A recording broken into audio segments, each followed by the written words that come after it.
Hey, what's up, everybody? Welcome to the Average Joe Dividends YouTube channel. If you've been following this journey, welcome back. If you're new to the channel, please subscribe so that you do not miss future videos. Also, please click the like button to help grow this channel and get the word out on dividend growth investing. Getting paid just for owning stocks. This is what dividend growth investing is all about. And this is my weekly buy video. And what I've done is I've deposited $100 into my M1 account. I do this every Monday, and since we had the holiday, we had Christmas yesterday, that's why we're a day later. I hope everyone had happy holidays and a wonderful Christmas or whatever you celebrate. So what we're looking at right now, this is my M1 taxable brokerage account. We can see the performance over the last 3 months. This portfolio is just at $200,000. It dipped below into the 190s back in October, but since we've been kind of on a tear. So we'll see, we're close to all-time highs. I think we're off by like 3% for the total stock market, so we're not quite there. But remember, as an investor, that with the stock market, at least historically, it just keeps going to new all-time highs. But whether, actually the time it takes to get to the new all-time highs, it varies. But stats show that 70% of the time that the stock market is going in the upward direction. So for me, my strategy is to invest every week no matter what the market is doing.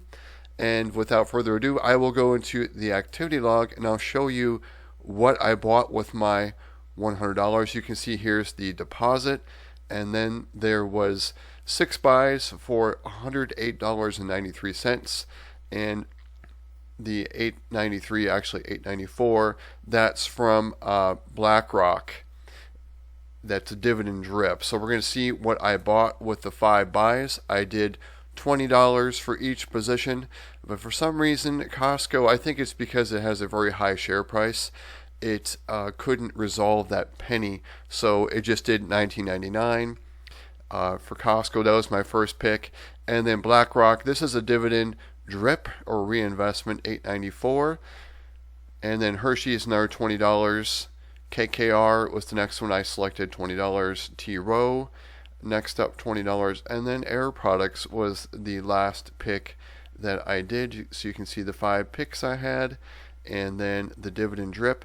And what I'm going to show you next is the results that these buys had to my dividend income, because as I buy more and more shares of companies, my dividend income will go up. So I'm going to change over to a Google Docs spreadsheet right here, and this lists everything that's in my portfolio. And you can see I have the company, the ticker symbol, and the share price. I just use a simple Google Finance function to pull the share price. You can see it's live how that just changed for PNC. The number of shares, that is pulled from a VLOOKUP, and down below you'll see in the tabs, you'll see to the right an M1 data tab.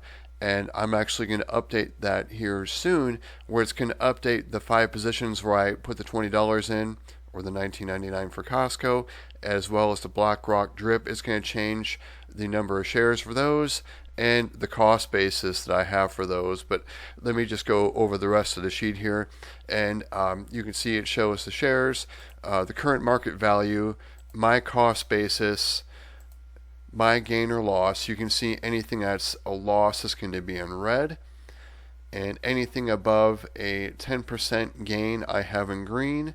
Anything white is between 0 and 9.999%, and then anything that's a loss is in red.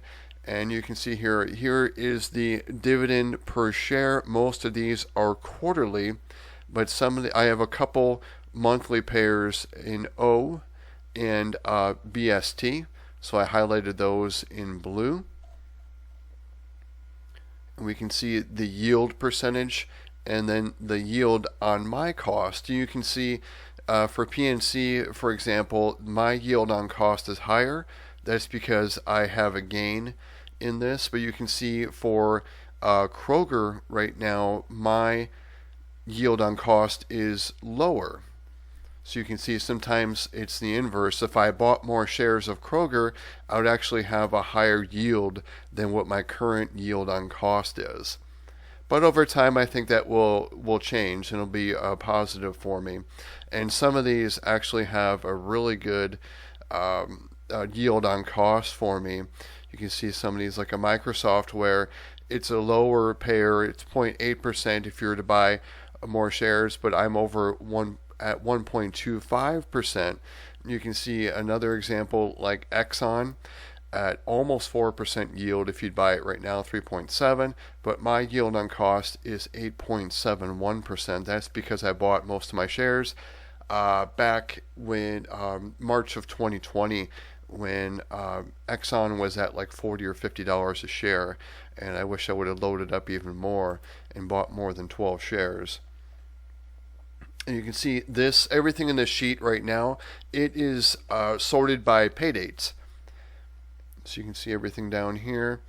It just goes in order, and when a stock announces a new pay date, I just change that date and reorder it. And you can see I have different colors here, and we are in the dark green. There's a light, medium, and dark green. Since we're in the last month of the quarter, we're in Q4.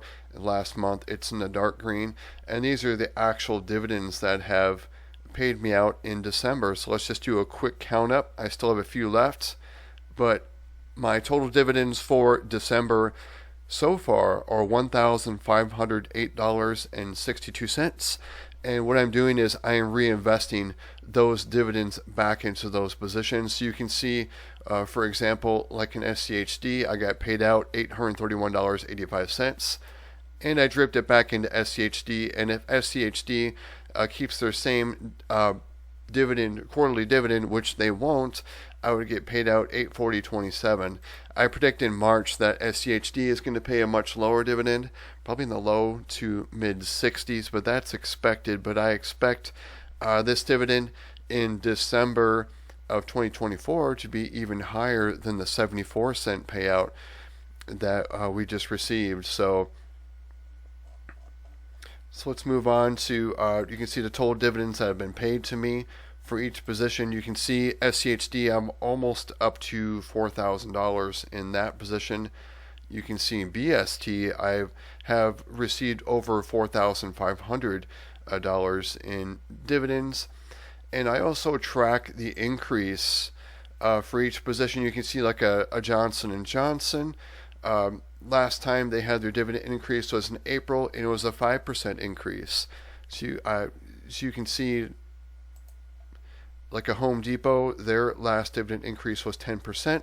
So when you're buying dividend-paying stocks, keep in mind that the yield is not going to be static, and the dividend per share is also going to change too. Hopefully you're buying a consistent dividend payer and a consistent dividend increaser, like Exxon has been really, really good. They don't increase their dividend by a whole lot, but I'll take 4% every year, year over year, over decades, and that just compounds.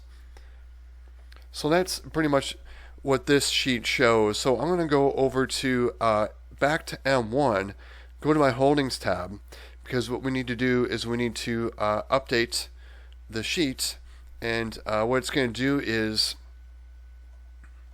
it's going to change the monthly cash flow as well as the quarterly and annual. So the 91260 is going to increase modestly because I only put in a $100 deposit, and BlackRock had a dividend drip. So it's going to only go up by probably between 25 cents and 30 cents per month, but that's going to increase this cash flow. So let's go see by how much. I'm going to grab the data here starting with name and just copy everything over here once I grab it all.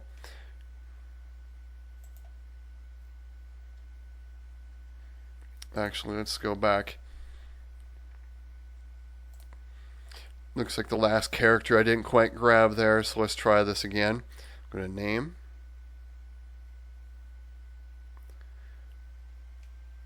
There we go. For General Mills, looks like we got everything there. And we'll go over to the M1 data tab. And what the M1 data tab does is it pulls the shares and the cost basis for each position. And I'll leave a link below for this Google Docs spreadsheet, so you can see what's in my portfolio and how I'm grabbing this data as well. If you use M1 and have a lot of positions, you're welcome to use this sheet. I think it works quite well. You don't have to sign up for a service or anything that uses Plaid, where it's not instantaneous. So this is instantaneous once you paste it in there. So my new monthly cash flow average is 912.81. Let's go over to the next tab, which is the monthly average dividend tracking tab.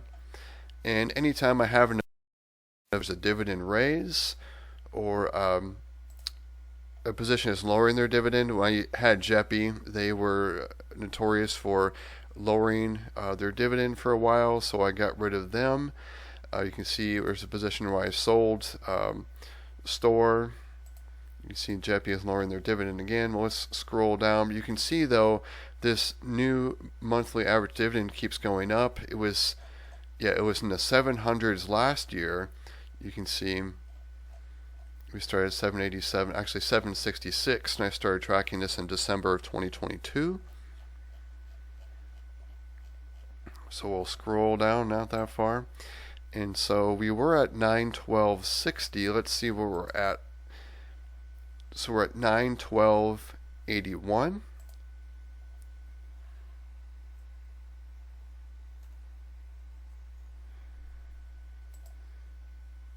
And that's again with the $100 deposit and the BlackRock dividend drip. So it was 21 cents was the result, and that's because I bought some low dividend paying stocks, and that's okay because I really like positions like Costco and KKR, because they raise their dividend even though they pay a low dividend right now.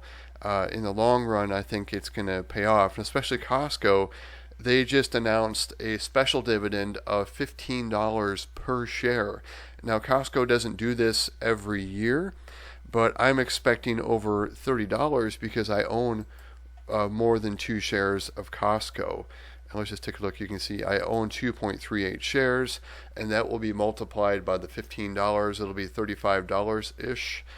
So normally it would pay me $2.43 for the quarterly dividend, but I'm going to be getting a $35 special dividend from Costco, which is very nice.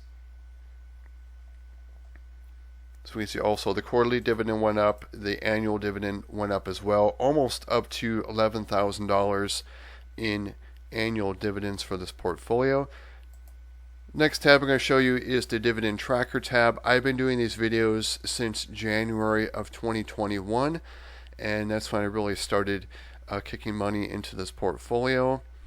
You can see it started out at $18,700, and that's a lot of money still, but it's since a couple of years this portfolio has really gone up. You can see the dividends paid in January 2021. You can see they keep going up, but you can see in months like March, June, September, and December there's larger amounts. That's because most companies pay their dividend in the last month of the quarter. Again, you can see though, in March, June, September, and December, you see how this has gone up, up, up. And over here you can see my deposits really kicked up because I had some equity in a home I no longer own, and I decided to deploy that into this portfolio. You can see how it quickly rose where I put that money in, and we're well over the $200,000 mark now. You can see here's the dividends so far in December. We're not quite done yet, but I was comparing the Q4 2023 compared to Q3, and already up 4.22% for the quarter. You can see the dollar amount increase too for the quarter. Again, we're not done. I think there's another $45 coming in, or expected to come in at the end of December here. We can see here's the average monthly dividend. And since those payments are lumpy, again, with the last month of the quarter, I was being more. What I did was I took the amount for the quarter and divided it by 3 to come up with a smooth average monthly dividend. You can see it just keeps going up. There are exceptions. I expect March to be a dip every year while I hold SCHD, because since SCHD is the largest position in my portfolio, anytime they lower their dividend like they're going to do in March 2024, it is what it is. It's what SCHD does. But if you count up the entire year, and especially in September, December, that dividend amount goes up. So you can see I went down $12, but look at what happened in December, and this is mostly because of SCHD raising their dividend in December. It all works out in the end, and you can see the month-over-month gain just in December over 5%. You can see the annual dividend up to almost $11,000, and this is just the annual increase within December. And that was my last deposit in December, so $400. So you can see I'm not putting in a whole lot of money into this portfolio.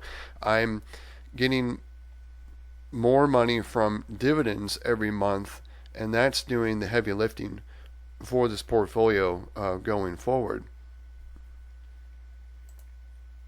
So we went over that already. Let's take a look at, if you're curious to see what all my holdings are, my dividend portfolio is not everything I own. Here I have also have a Vanguard account. I have an IRA with them. You can see it's ETFs. You can see what they are, and looks like VTI. That's my largest holding. And while I do have individual stocks, I think it's really important to have a strong foundation of ETFs like a VTI, VTSAX, which are total stock market indexes. I think you should concentrate primarily on those to build wealth. You can see over here in my taxable brokerage account I have VU, as well as here's VTSAX, which is the mutual fund equivalent of VTI. If you use Fidelity, Schwab, or any of those, TD Ameritrade, whatever, they have total stock market indexes as well. You can use those. Just make sure they're low fees.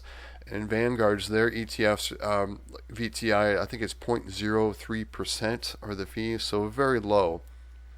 And I also have a little bit of, you can see international exposure as well. Not really into bonds, very low into bonds. I prefer to hold cash right now over bonds. That's just my preference. It's not investment advice. You see here I also have a 401k, and it is primarily VTSAX with a little bit of bonds in there and a little bit of cash. You can see here I have an M1 Finance IRA as well. And then here's my taxable stock brokerage account. Holding a lot of cash right now due to I'm building a home, so I have to put a large down payment down. So about $125,000 of that will be moved over to down payment. Also have Capital One. This is mostly just moving money around to pay for bills. And there's my total net worth, which has gone up about $150,000 over the past 2 months as the market has rebounded. So up over 1.46 million. And I was just doing some quick math of just my VTI, VTSAX. That's over 500,000 of my net worth and over 35% of my net worth. And that's again, that's my base, is having that just total stock market index in there. So that pretty much sums up what I wanted to show you in this video, what I bought in just those 5 stocks, not dividend drip, and the results of those and what it did to my monthly cash flow for my dividends. So thanks everybody for sticking to the end of this video. If you got value from this video, please click the like button and also subscribe so that you do not miss future videos. Take care everyone and have a great week.